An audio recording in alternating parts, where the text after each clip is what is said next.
Bonjour à tous, ici Ben Garneau. Avant de vous parler du sort du Québec, le sort du Canada, le sort de la France, le sort des États-Unis, je dois vous faire jouer une courte vidéo. Alors voici un extrait qui vient d'un autre film. Next question, the member for Lanark, Frontenac, Kingston. Thank you, Speaker. My question is to the Premier. In my supplemental question yesterday, I asked this government if the people of Ontario should prepare for internment camps. In September, the federal government posted a call for expressions of interest for contractors to supply, provide and manage quarantine isolation camps throughout every province and every territory in Canada. These quarantine isolation camps, however, are not limited to people with COVID, but provide a wide latitude for many people to be detained. Surely this government is aware of the intentions to build these isolation camps from coast to coast. And my question to the Premier is, how many of these camps will be built, and how many people does this government expect to detain? Question. Government House Leader. Thank you, Mr. Speaker.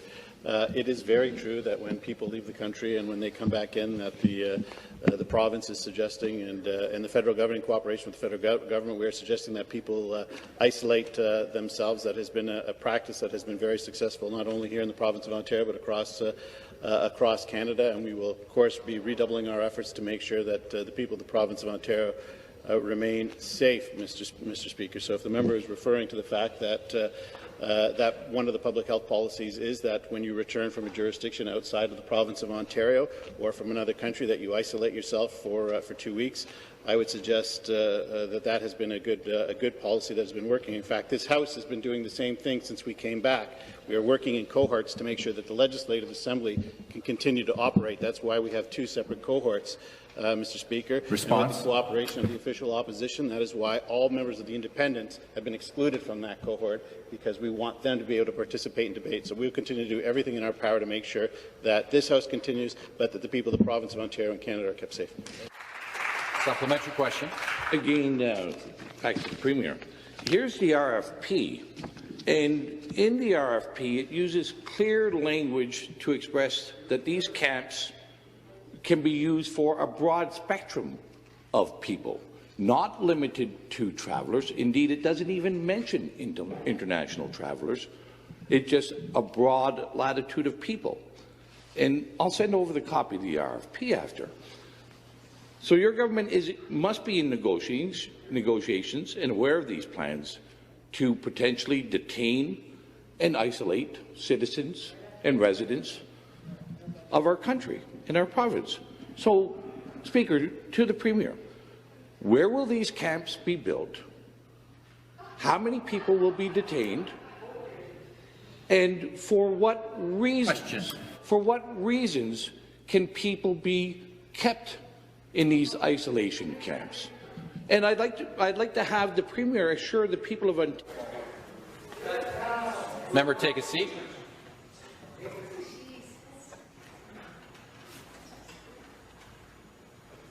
The next question. Bon voilà, vous pouvez voir la vidéo au complet. J'ai mis le lien sous la vidéo dans la section description. Voyez-vous, camp d'isolement, camp d'internement ou camp de concentration, est-ce qu'il y a vraiment une différence quand c'est fait sans le consentement des gens? Dans sa vidéo, Joël Nadon nous mentionne dans cet article, alors écrit le 14 octobre 2020, ce serait un député canadien élu qui nous dévoilerait un peu ce qui va se passer cet automne et cet hiver. Je veux vous fournir des informations très importantes. Je suis membre du comité du Parti libéral du Canada. Je siège dans plusieurs groupes de comités, mais les informations que je fournis proviennent du comité de planification stratégique, qui est dirigé par le cabinet du premier ministre, donc M. Trudeau. Je dois commencer par dire que je ne suis pas content de faire cela, mais je le dois, en tant que Canadien et surtout en tant que parent qui souhaite un avenir meilleur, non seulement pour mes enfants, mais aussi pour les autres enfants. Dans cette page-là, on mentionne la feuille de route et l'objectif, donc prévu d'ici novembre 2020 en rouge, mettre progressivement en place des restrictions d'un second verrouillage sur une base continue, en commençant par les grandes régions métropolitaines d'abord et en s'étendant vers l'extérieur. En rouge, prévu d'ici décembre 2020. Accélérer l'acquisition et la construction d'installations d'isolement dans chaque province et territoire. Attendu d'ici fin novembre 2020. Les nouveaux cas quotidiens de COVID-19 augmenteront au-delà de la capacité de test, y compris une augmentation des décès reliés au COVID-19. Ensuite, prévu fin décembre 2020, début janvier 2021, second verrouillage complet et total, beaucoup plus strict pour les restrictions du premier verrouillage et de la deuxième phase de déroulement. Réforme et extension du programme de chômage. Ensuite, mutation projetée du COVID-19. Ça, c'est prévu pour d'ici février 2021. Les nouveaux cas quotidiens d'hospitalisation au COVID-21 et des décès liés au COVID-19 et ou COVID-21 dépasseront la capacité des établissements de soins médicaux.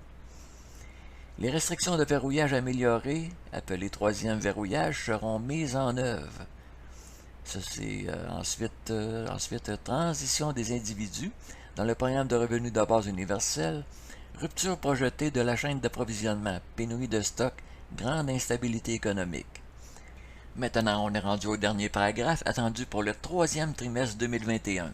Déploiement de personnel militaire dans les principales zones métropolitaines, ainsi que sur toutes les routes principales pour établir des points de contrôle des déplacements. Et l'article continue ainsi. Parallèlement à cette feuille de route fournie, le comité de planification stratégique a été invité à concevoir un moyen efficace de faire passer les Canadiens en transition pour faire face à une entreprise économique sans précédent, une solution qui changerait le visage du Canada et changerait à jamais la vie des Canadiens. Ce qu'on nous dit, c'est que pour compenser ce qui était essentiellement un effondrement économique à échelle internationale, le gouvernement fédéral allait offrir aux Canadiens un allègement total de la dette. Voici comment cela fonctionne. Le gouvernement fédéral proposera d'éliminer toutes les dettes personnelles, hypothèques, prêts, cartes de crédit, etc., dont tout le financement sera fourni au Canada par le Fonds monétaire international dans le cadre de ce qui deviendra le Programme mondial de réinitialisation de la dette. Ici, j'ouvre une parenthèse parce que ça ressemble beaucoup au programme américain NESARA-GESARA. Alors, faites une recherche sur Internet, ce serait un plan qui concernerait tous les pays du monde. Bon, je continue où j'étais rendu. En échange de l'acceptation de cette remise totale de la dette, l'individu perdrait à jamais la propriété de tous ses biens et actifs. L'individu devrait également accepter de participer au calendrier de vaccination COVID-19 et COVID-21, ce qui lui permettrait de voyager sans restriction et de vivre sans restriction même sous un verrouillage complet, grâce à l'utilisation d'une pièce d'identité avec photo appelée « Passe Santé du Canada ». Bon, dernière image de cet article. Plusieurs membres du comité se sont également demandé ce qui arriverait aux individus s'ils refusaient de participer au programme World Debt Reset ou au Health Pass ou au calendrier de vaccination, et la réponse que nous avons obtenue était très troublante. Essentiellement, on nous a dit qu'il était de notre devoir de nous assurer que nous élaborions un plan pour que cela ne se produise jamais. On nous a dit qu'il était dans l'intérêt des individus de participer. Lorsque plusieurs membres du comité ont insisté sans relâche pour obtenir une réponse, on nous a dit que ceux qui refusaient vivraient d'abord indéfiniment sous des restrictions de verrouillage et que, sur une courte période de temps, alors que de plus en plus de Canadiens passeraient au programme d'annulation de la dette, ceux qui refusaient de participer seraient considérés comme un risque pour la sécurité publique et seraient transférés dans des établissements d'isolement. Une fois dans ces établissements, ils auraient deux options. Participeraient au programme d'annulation de la dette et seraient ainsi libérés, ou resteraient indéfiniment dans l'établissement d'isolement sous la classification d'un risque grave pour la santé publique et verraient tous leurs biens saisis. Donc, comme vous pouvez l'imaginer, après avoir entendu tout cela s'est transformé en une discussion passionnée qui s'est intensifiée au-delà de tout ce que j'avais vu auparavant. Et en fin de compte, le premier ministre, ça doit être de l'Ontario, a laissé entendre que l'ensemble de l'ordre du jour ira de l'avant, peu importe qui est d'accord ou non. Et dans le dernier paragraphe, on confirme que c'est mondial. Mais rassurez-vous, tout n'est pas joué d'avance parce qu'il y a encore de l'espoir. Un article en date du 5 octobre 2018. George Soros qui dit que Trump a presque détruit le nouvel ordre mondial. C'est-à-dire sa version du nouvel ordre mondial, qui est dominé par les Chinois d'ailleurs. Quant à Donald Trump, il semble avoir gagné facilement son débat hier soir.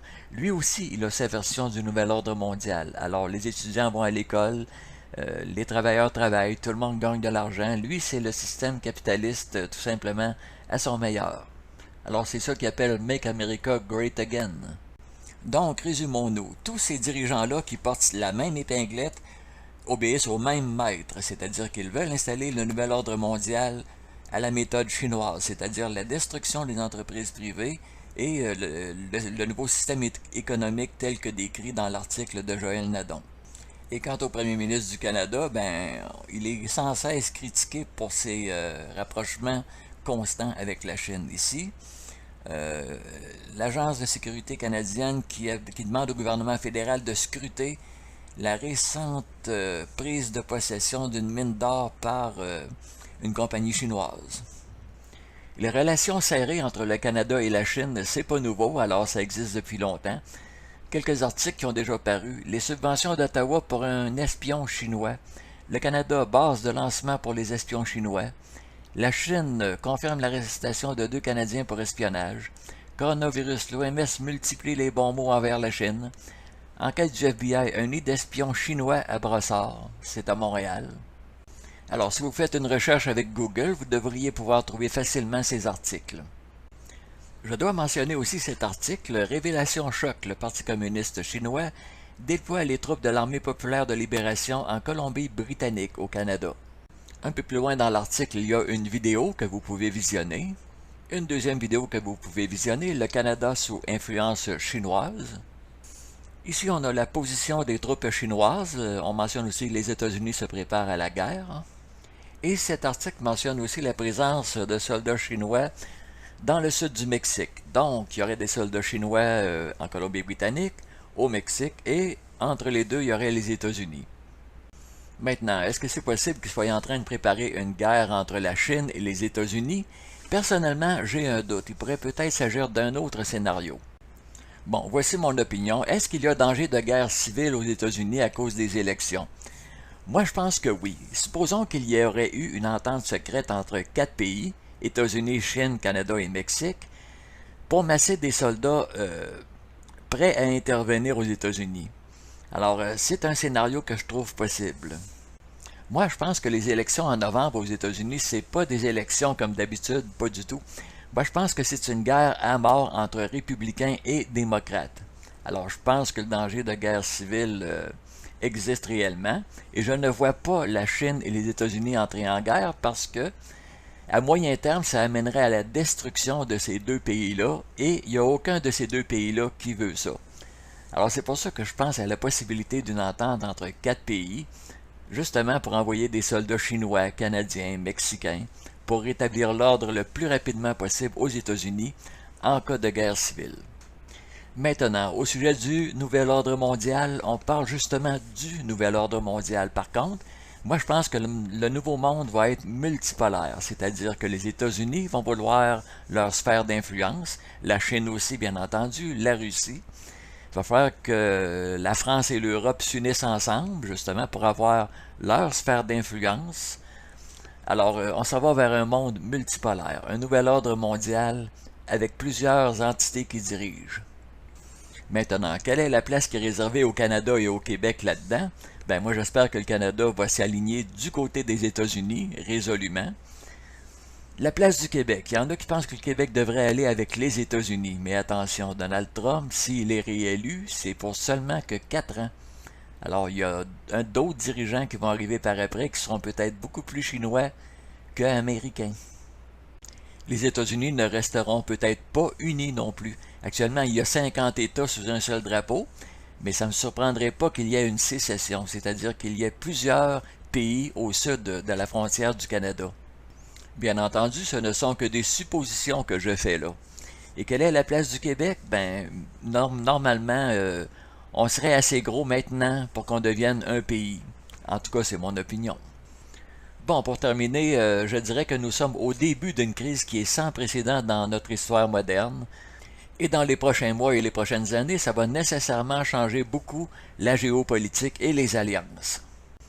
Dans les prochains mois et dans les prochaines années, il y a des gouvernements qui vont se faire renverser Il y aura des jugements, même que j'ai entendu dire que l'OMS, il y a des poursuites pour crimes contre l'humanité. Alors c'est peut-être pour ça qu'ils changent d'idée et qu'ils disent de ne plus confiner. Ils commencent à avoir peur, semble-t-il. D'ailleurs, probablement qu'il y a certains chefs d'État qui commencent à sentir la soupe chaude. Alors voilà, c'est tout pour cette vidéo-ci. Ici Ben Garneau, je vous remercie d'avoir écouté la vidéo. Si vous la trouvez intéressante, n'hésitez pas à la partager. Alors merci et à la prochaine.